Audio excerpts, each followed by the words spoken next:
At ngayon po ay dumako tayo sa bahaging ito na kung saan ay meron po akong mga pili na mga panauhin for the first time here in Oras ng Katotohanan with Apostle Jonathan Ferriol. At dahil lang po sa ating ipinagdiriwang ang ating tinatawag na International Women's Month. At ito po ay ginawang presidential proclamation sometime in 1988, and so this is the reason why we are somehow giving this special episode for this particular celebration. For one, because the Bible celebrates womanhood, and God Himself is the one who created women, and God created them for a purpose and a reason. And God made them beautiful, God made them strong. And speaking of beauty and brains, ngayon po, kasama ko for the first time sa ating studio, ang ilang mga kababaihan sa iba't ibang larangan ng buhay at ating pong kakapanayamin sila. At mag-uusap po kami patungkol sa mga bagay na mahalaga sa kanila. At ang aking pag-asa ay ito'y inyong masusumpungan na magiging kapakinabangan sa inyo. So once again, should I call you sisters, ladies? Thank you for joining me today. Pero napapansin ko, mukhang I did not get the memo that I should be wearing that color, ano? But all of you are looking radiant and beautiful today. Yes, and this is the first time we're doing this kind of panel discussion, and I'd like to introduce individually each one of them. On my extreme right is Elder Olga Torres. She is the financial license, financial advisor, and the unit manager of Manulife Philippines. Yes, good morning, Apostle. It's an honor to be with you po ngayon. Yes, pleasure is mine. And then on my right is Dr. Cathy Hines, and she is a medical doctor from Santa Rosa, Laguna, and she holds a master's degree in public health. And not only that, you're an elder also in the church, just like Elder Olga. Good morning po, Apostle. At good morning din po sa lahat na nakikinig at nanonood ng Oras ng Katotohanan.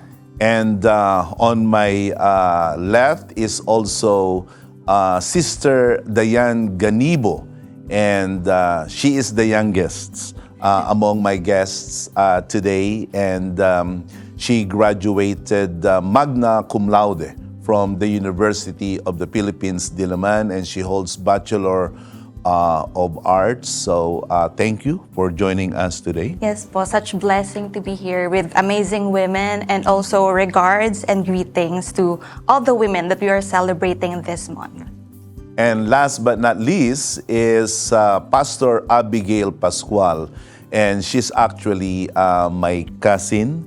And she is currently the advisor of the International Youth Department of the church, and also serving as a school administrator of MCA Imus. And for several terms, you also served as the Congresswoman representative of the Kalinga Party List, and a mother of two as well. So welcome to Oras ng Thank you so much, Katotohanan. Papasa. Good morning, and good morning to all the viewers of Oras ng Katotohanan with Apostle Jonathan.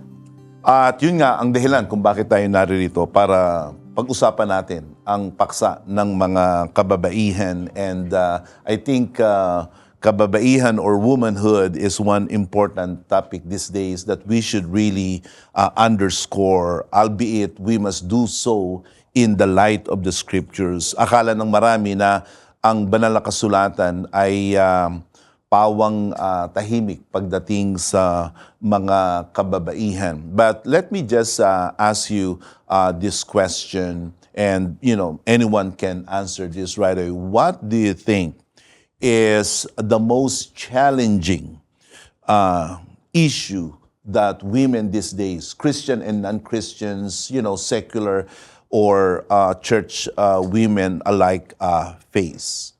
Apostle, I think for one, the societal role that is attached to the women, the stigma that we are marginalized sector in the country. Actually, Apostle, women are one of the marginalized sectors in the country, just like the urban poor, the workforce, the mangingisda. Kasama tayo sa mga marginalized, ibig sabihin yung mabababang weaker sectors in the society. At nagagalak po tayo sa Panginoon that in the church, we are talking about the role of women, not just in the society, but also in the church. Isa pa po dyan, Apostle, no, bilang doctor po, no, isa po rin sa na-observe ko po ngayon, ang karamihan na po ng pagkakaroon ng sakit po sa pag-iisip or yung mga mental health na problem, like for example ay anxiety, yung labis na pag-aalala, yung depression, yung labis na kalungkutan, yung iba naman po ay may mga psychosis o schizophrenia at mga bipolar disorder. And sometimes, Apostle, as I observe din, tinitignan na lang ngayon yung mga kababaihan based sa kanilang physical, sa kanilang katangian lang, hindi dun sa ability na meron sila. Especially right now with the abundance of emphasis on looks, artificial beauty, lalong-lalo na sa social media ngayon, na para bagang all that matters right now is the female anatomy, and other than that, that's it. Pero sa tingin mo, Sister Diane, let's say you're a single woman, what is the most serious and most urgent challenge that women like you face these days? For me, Apostle, and I hope also for single women like me, it's Apostle, like achieving without being limited to you being a woman. Kasi as I've observed, there's this thing now, when a woman achieves something, it always comes with a surprise coming from the society. Like, wow, you're a doctor and you're also a woman. Parang ganon. How come it's not normalized? And understandably so. Kasi it takes a lot for a woman to achieve something right now. It's for real kasi there's so much limits even from history, and so it means a lot for amazing women to be where they are right now, and it's really not just a token but also really a real achievement for women. You know what? I think there's a whole lot of history that we need to somehow correct when it comes to how women are treated and how women are seen. But again, when we look at the scriptures, we see in the scriptures that women, just like men, are God's creatures. At ginawa ng Diyos ang bawat babae, ang bawat lalaki, na may kanya-kanyang mga katangian at kanya-kanyang strength. And even, let's be honest with their specific limitations. And I just want to touch base on what you said a while ago, Dr. Cathy, na parang napapansin mo ngayon, and I know that this is not just a personal observation, but these are documented medical cases, right? At may mga statistics tayo. Yeah, na madami ngayon, particularly not only in your city, in your province, but this is, I guess, pretty much the whole country, na marami ngayong mga babae ang merong mental health issues. Can you talk a little bit more about that? Well, for example po, Apostle, no, marami na po ang mayroong anxiety disorder. Ito yung labis na pag-aalala sa isang bagay naman na pwede namang hindi ganoon alalahanin. Parang simple lang naman ang bagay na ito. Pero kung kung yun po ay titingnan no, ng isang mayroon pong anxiety disorder, ay sobra-sobra yung kanyang pag-aalala to the point na hindi na siya nakakapag-isip ng tama at hindi na rin po nagiging maayos ang kanyang pakikitungo sa kanyang halimbawa po katrabaho o kaya Yes. naman sa kanyang pamilya. Pangalawa po ay ang depression. Nabanggit ko nga po kanina, ito yung labis na lungkot at hindi na siya nagiging masaya sa mga bagay na dati naman ay mayroon siyang interes o dati naman po ay pinahahalagahan niya. Pero dahil nga po sa ganitong kondisyon, ang depression po, ay nawawala na po siya ng gana sa mga bagay na ito. I'd like to ask this question kasi ang mental health issues ng mga kababaihan at ng kalakhan ng Pilipinas is not something that is quite accepted, especially from the past. May stigma po. May stigma Yes. at parang it is not something that is openly talked about. Parang tabu na. Yes, it is like a taboo na we don't want to talk about it.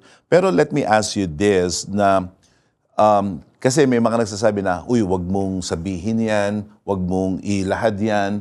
So is the diagnosis, I know diagnosis eventually helps us in finding the right medication or cure, yes. But why do you think that there's still a lot of women that are kind of,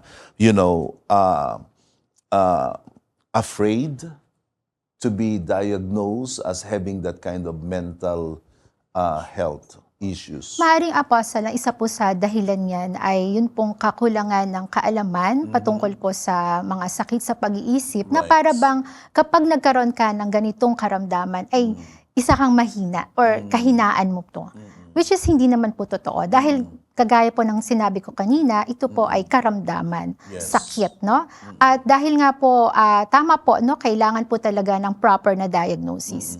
Para po maibigay po ang tamang management. Ang isa po sa nagiging problem din po ay yung kakulangan ng sapat na suporta. Una po sa family, napakahalaga po niya. Lalo na po, syempre po ang mga kababaihan po, sila po yung tinuturing na ilaw ng tahanan. Yes. Napakadami po nilang task, Yeah. napakadami po yung parang ine-expect sa kanila. At karaniwan, yung ilaw ng tahanan, dahilan sa mga mental issues ay umaandap-andap na, napupundi na, at nagkaka-brown out na. And this is, please don't get us wrong, we're not trying to minimize this very serious issue, but we want you to know that in Christ, we can find peace and we can find that serenity. At makikita natin sa banal na kasulatan that Jesus Christ, after He was resurrected, He first attended to that woman who was distraught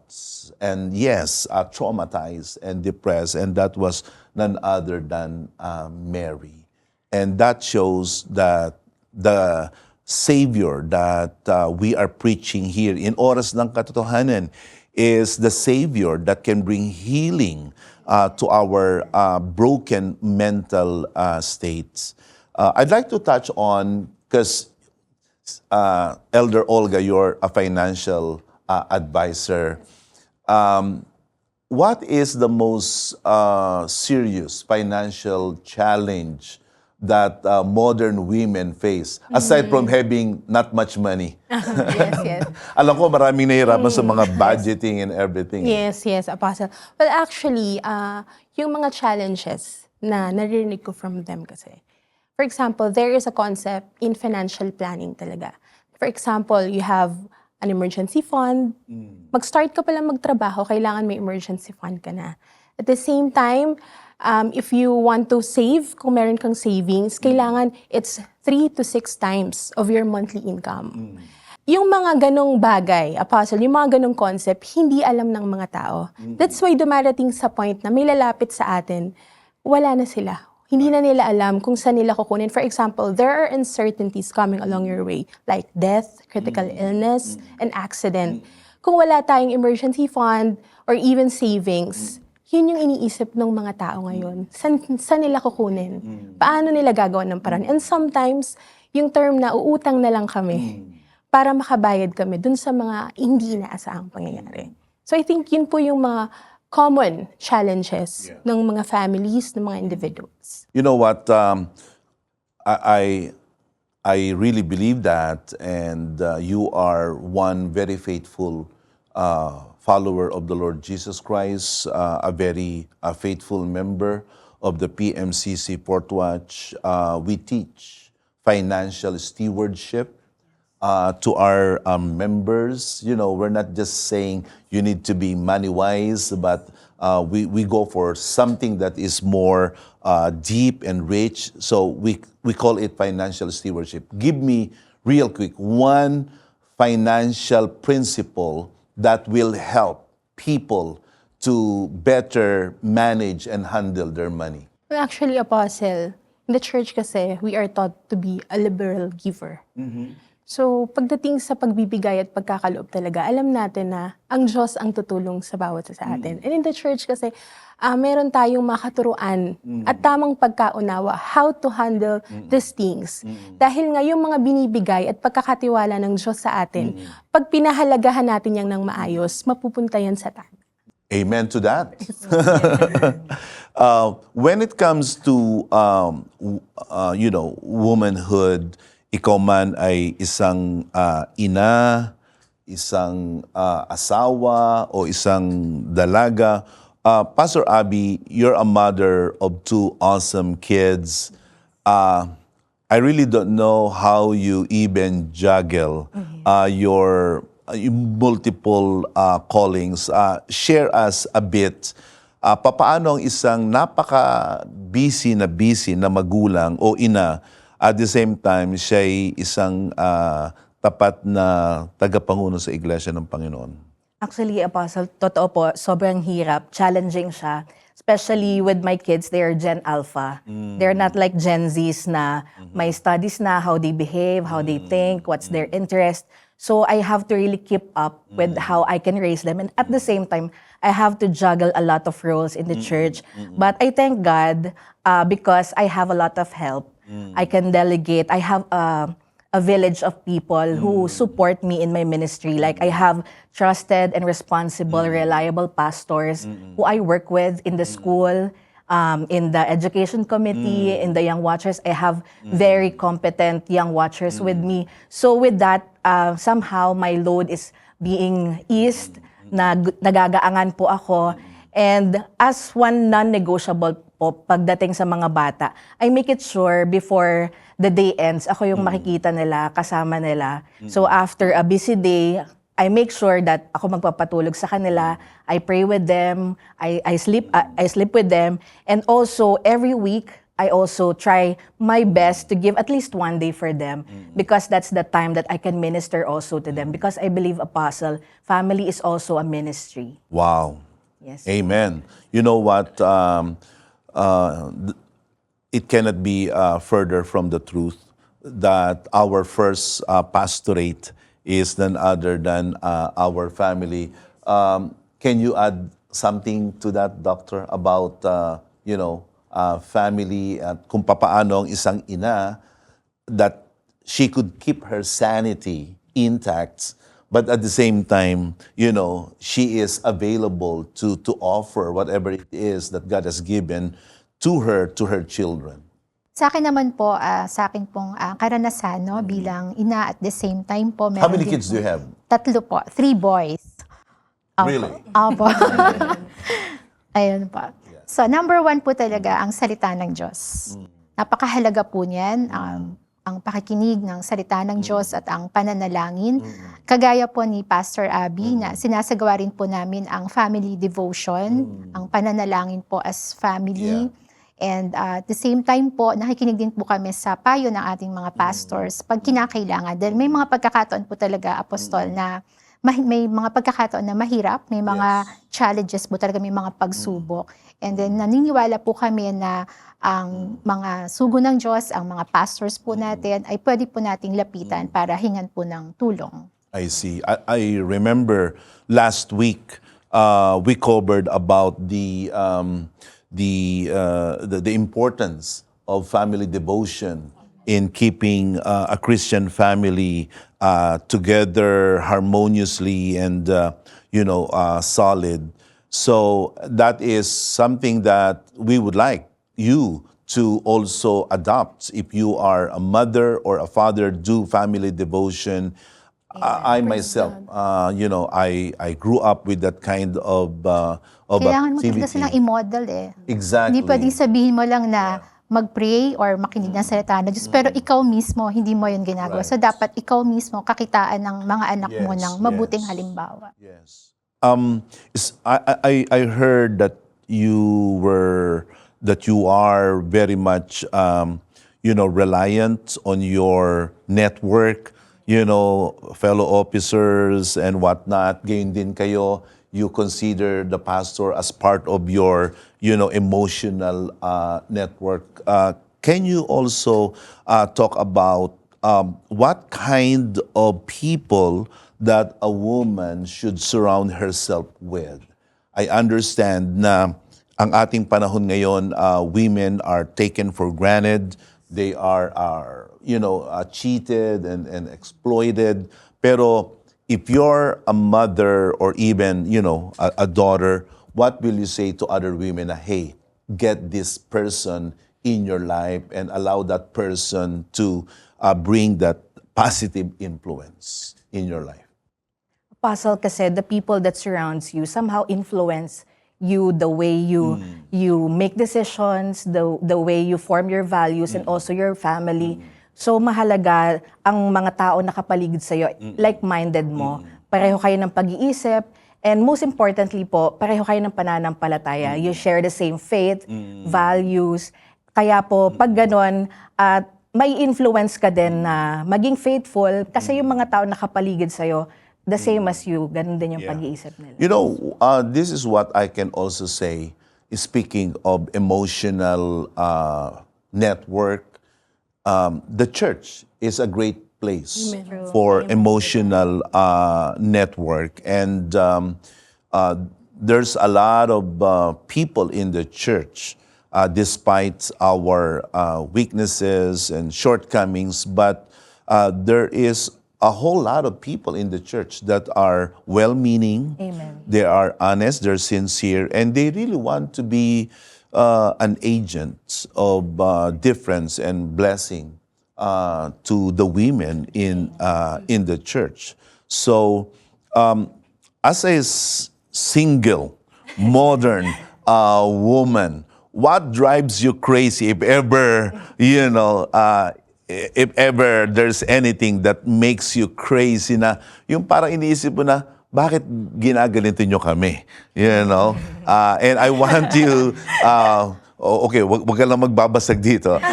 So, what do you think makes people see women as less? Because marami talagang nangyayaring ganon. That women are taken for granted, they are misinterpreted, they are seen as someone less than who they really are. Thank God, sa banal na kasulatan, women are held in the proper estimation by God, and that's what we also do. Yeah, Apostle, pagdating doon, when it comes to perspectives, it's not always like from the perspective of men. It's true that there are also women na internalized sa kanila, or maybe akin rin na women hanggang dito lang, ganon. There's something internalized na it limits you from pushing like your limits, your boundaries, or doing things like your dreams and then your service. But we're really, really blessed in the church na tayo were pushed to serve God as we are, like contribute. Yeah.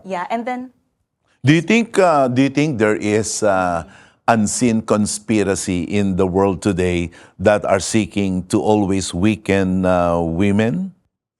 yeah, I think, Apostle, in the world, laging merong pagtingin sa mga women na hindi lang yung kumbaga mababa, but also yung women is kumbaga laging may kulang. Yeah. There's a tendency na when a woman does something, parang lalong tinitignan. We always see it, lalong tinitignan ng mundo na konting magkamali ka. That's because you're a woman.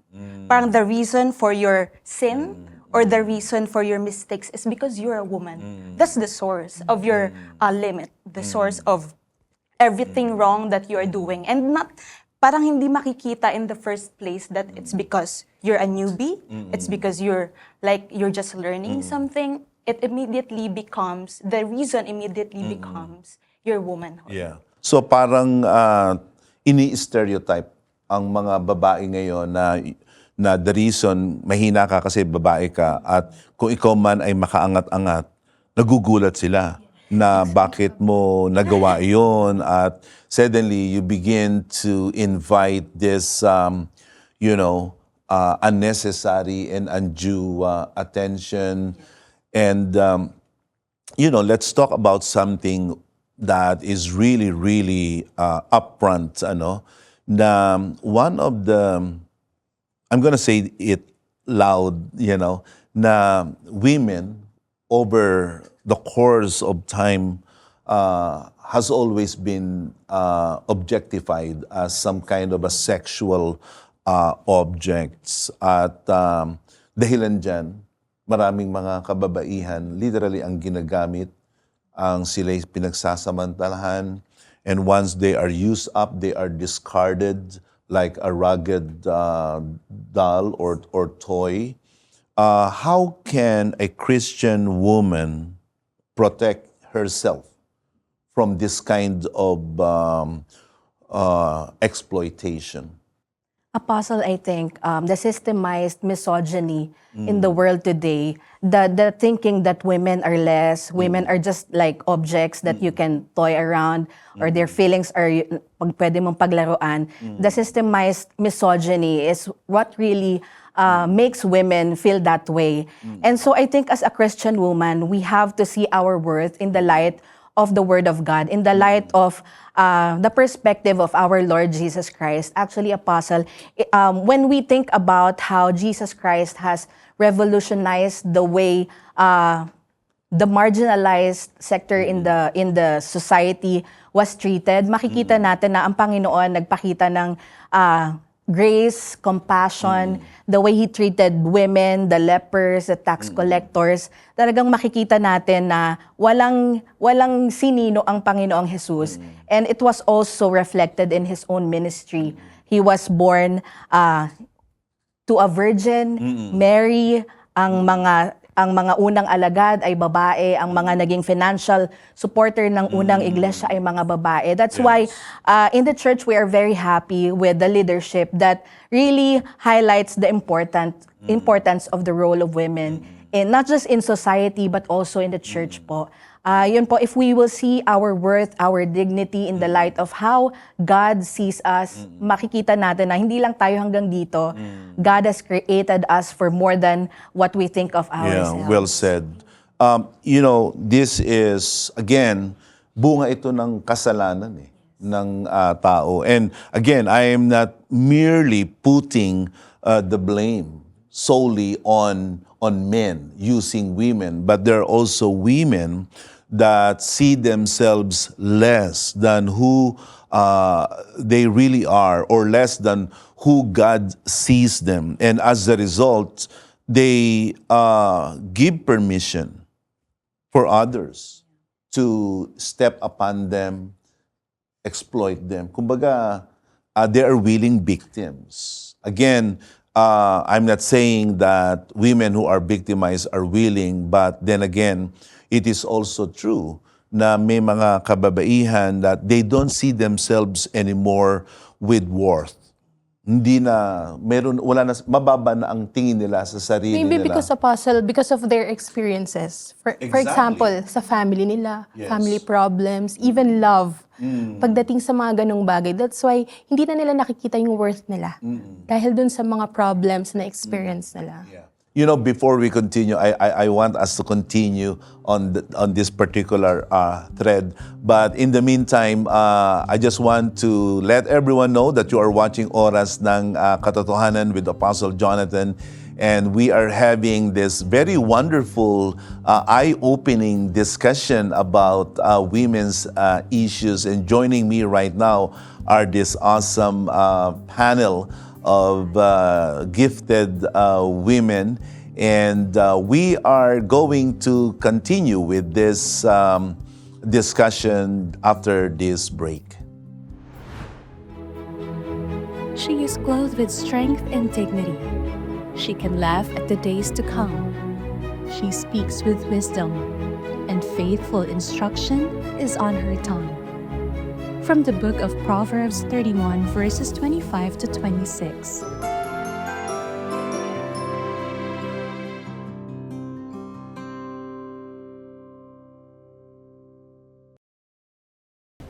Charm is deceptive, and beauty is fleeting. But a woman who fears the Lord is to be praised. Honor her for all that her hands have done, and let her works bring her praise at the city gate.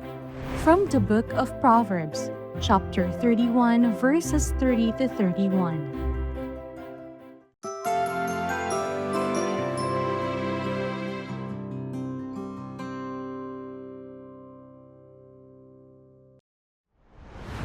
Nagbabalik po ang Oras ng Katotohanan with Apostle Jonathan Ferriol. At joining me right now are this panel of women who are really exemplifying the beauty of God in their lives, and they're very dynamic and very successful at their chosen endeavor. Kanina nabanggit mo, Elder Olga, na this mistreatment ng mga kababaihan can also be traced in the family. Right? Na this is not only what somehow society does to them, but it actually begins in the family. And it pains me that these mistreatments of women actually happens in a place na supposedly ay magke-care sa kanila. Tama po yun, Apostle. No? Dahil dapat po ang family safe place po dapat. Pero minsan nangyayari po talaga na naaabuso po. For example po ay isang ama na inaabuso ang kanyang asawa. Ito po ay nakikita ng kanyang mga anak. At for example, ito po ay babaeng anak. Sa kanyang paglaki, yun po yung kanyang nakalakihan na parang normal lang pala na saktan ang nanay ko, normal lang na masaktan or mapagsabihan ng hindi magaganda, mga pananalita ang nanay ko. So paglaki ko ngayon, kung yan man ay marinig ko, ako man ay saktan, parang naging normal na siya, tatanggapin ko na lang. So dahil po yan, sa nabanggit nga po ni Elder na family history o sa nangyayari po sa family. It's interesting. Nakakalungkot po. Yes, it is interesting to note that you are not just a medical doctor, but you are also a spiritual advisor to some capacity. Kasi elder ka sa church. How do you view this from the vantage point of a church elder and as a medical doctor? Experience ko po yan, Apostle, na sa akin pong panggagamot, no, sa akin pong pag-check up, no, sa akin pong mga pasyente, kapag nalalaman ko, nagbibigay sila ng trust sa akin at yan po ay para naibabahagi nila sa akin, sa panggagamot ko sa kanila, hindi lang po physical, kundi binabahaginan ko po sila ng salita ng Diyos dahil naniniwala din po ako na ang isang tao ay hindi lang katawan, kundi mayroon niyang kaluluwa, may spirito, meron siyang mental health din po niya at gayon din po emotionally, yun din po ay nagkakasakit. So gusto ko po na gamutin in totality ang isa pong pasyente ko. That's very nice. At yun nga ang sinasabi ng banal na kasulatan na our God isn't only our Savior in terms of our spirit and soul, but also of the mind. And He has come as our peace. Jesus Christ said, in this world you will have tribulation, but take heart, I have overcome the world. And we want you to also experience that triumph, that yung pagtatagumpay laban sa iyong mental, health issues. If you're a woman, a mother, a daughter, a wife, there is a place for triumph, a place for breakthrough for you, and that is only found in Christ Jesus. Call the numbers that are now on your screen. Scan the QR code. Someone is waiting to help you. You do not need to suffer a day longer, an hour longer. You can be helped. Yes. Speaking of, I am proud to have a sister in the church who has reached that highest educational pinnacle, magna cum laude, right? Praise God. And you achieved that feat in not just so school, but in the country's premier learning institution, UP Diliman. How did you manage being a single Christian woman against the pressure of the academe, including lahat na ng tukso doon? Ah, You know? Yes, Apostle. Before I even attended UP, I guess I was prepped na somehow because I also attended PUP in senior high school. So, parang na-introduce na ako. And so, before I even entered UP, I was intentional, picking up again from kanina in terms of surrounding yourself with the right people. Expected mo na that university like UP would be full of people who are so different from you.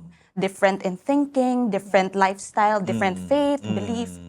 And so I prayed, Lord, give me the right people to be with, right people who will, will not influence me into bad things, evil things, but rather guide me towards the right path when it comes to academe or faith. So Even- during your time as a student in UP, you prayed a lot. Yes, and Apostle.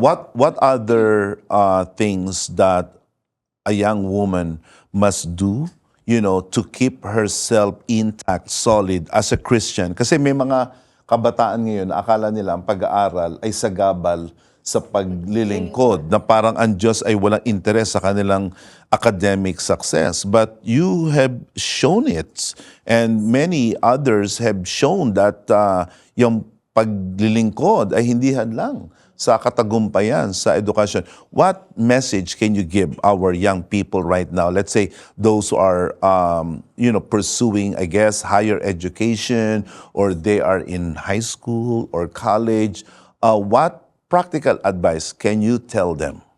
Yes, okay. So when it comes to being not just a single woman, but any other woman or just a person who is studying in the university but also a Christian, the thing is we are multifaceted. We're not just at one time a student and then maybe next year na lang ako maging servant ni Lord. You have to do it all together at the same time. And ako, I really adopted this mantra in myself. Just do it. Really. Wow. For example, you're so tired and then you have, let's say, rehearsals or church service. I sit down for a while and then, just do it. Yeah, because I think, naiisip ko din na before I even do these things na I'm worrying about, God has already planned ahead of time. Wow. Yeah, and everything will be settled Amen. according to God's will. So why worry about what to do? Why worry about what to wear, what you're gonna eat? Just do it. Yeah, God's got your back. God's got you. Amen. Amen. You know what? I just got another resource to speak in our youth camp. Praise God. And we're pressed for time. How I wish I could, continue talking with you, but we're pressed for time. This time, I want you to give one concise, direct-to-the-point advice sa ating mga kababaihan ngayon from your field of expertise as a financial advisor, as a medical doctor, as a young woman, and as a pastor. And then after that, I'm going to wrap up with a message of and a prayer. Let's begin with Elder Olga. Yes. As a career woman, balancing actually the career and your personal life, lalo na yung paglilingkod, kailangan alam natin yung priority natin. What is our priority? To serve the Lord. Kasi alam natin, both are important, both need commitment and availability. Pero kailangan natin alamin kung ano yung priority. At ang priority na yun ay una ang paglingkuran ng Panginoon. Amen. Ako naman po bilang isang manggagamot at the same time po ay elder sa church at isa rin pong ina, ang lagi ko pong pinangahawakan yung verse po sa Proverbs na kung saan sinabi dito na i-commit natin sa Panginoon ang lahat ng ating mga ginagawa, ipagkatiwala natin ito sa Kanya at ika-crown ng Panginoon ng efforts, ang ating mga efforts ng success, ng tagumpay. And for young women who are just starting out in their career, always make God your anchor. While you're exploring and navigating this world, always hold on to God, to His Word, and lalong patatagin yung relasyon sa Panginoon. Kasi yan at yan yung gagabay sa'yo, no matter where you go, kung ano man yung tatahakin mong landas. Sa Panginoon at sa Panginoon pa rin, nagmumula ang lahat at sa Panginoon ka lagi kakapit. Amen. You're almost preaching. Pastor Abby? Always remember that you are beautiful. You are created beautifully, and God has a beautiful purpose in your life. Do not listen to what the world says. Do not listen to what the social media tells you. You are beautiful in God's eyes. Praise God. Well, ladies and gentlemen and friends of ONK, there you have it. And it is my fervent prayer and hope that you have been blessed, that you have been equipped and enlightened by this wonderful discussion we had about women. At ako ay looks like I'm the only thorn among the roses, and I have learned a lot, and I am just sincerely grateful to have been, have this time with you and to meet all of you. And rest assured, this is not the first and the last. Yeah, we're going to see you again. So if you are a woman, perhaps a mother, a daughter, a grandmother, and you feel helpless, you feel overwhelmed, yung parang ikaw ay pinagtakluban na ng langit, at parang sa'yo ay wala nang kumakalinga, wala nang tumutulong, at marahil ikaw ay isang kababaihan na nasa dulo na ng iyong pisi. I want you to know that someone cares. And He's God. Amen. God cares. The Bible says, ilagak mo ang lahat ng iyong kabalisahan sa Panginoon sapagkat siya nagmamalasakit. And you know what? It is not only God who cares. We do care. I do care. And this is the reason why this program, Oras ng Katotohanan, is here on TV5, because we are coming from a place of care. And if you would like to receive help, or you just want to have someone talk with you, please do call right now our numbers that are on your screen, or scan the QR code. And if you can find a congregation of the PMCC Fourth Watch in your area, please do go there. And you will be surprised that there are really people that are waiting for you, and they do care for you. In the meantime, I want you, sisters, to join me in a short prayer. For those of you who are going through something really tough and challenging, I want you to pray with me. Father God in heaven, I pray for these women who are now between a rock and a hard place. They have so many burdens. Marami silang mga sinusuong, dinadala. Ang iba'y may suliranin sa karamdaman, sa pangangatawan. Ang iba'y may suliranin sa kanilang mga pananalapi. Ang iba'y nasa ilalim ng mga pagsubok. I pray, Lord, that you will extend your grace to them. Let them find their rescue in you. Let them find their hope in you, because you are our God who is not separate, detached from them. The fact that this program is what is they are watching right now and listening to is a very powerful testimony na inaabot mo sila sa pamagitan ng programa ito. Akayin mo sila sa lugar ng katiwasayan at lugar ng kaligtasan. Muli, pagpalain mo ang mga kababaihan na ngayon ay nanonood ng programa ito. I entrust every single one of them, O Lord, in the name of Jesus. Amen. And you know what? We're not going to end this program without sharing something really, really nice to you and flowery, courtesy of my fellow hosts. Thank you. Yes. And yan. So, it's our way of saying thank you. Thank you po. And thank you once again, our dear viewers. And we will see you again soon in our next program. God bless you all. Thanks for watching. Subscribe for more exclusive videos.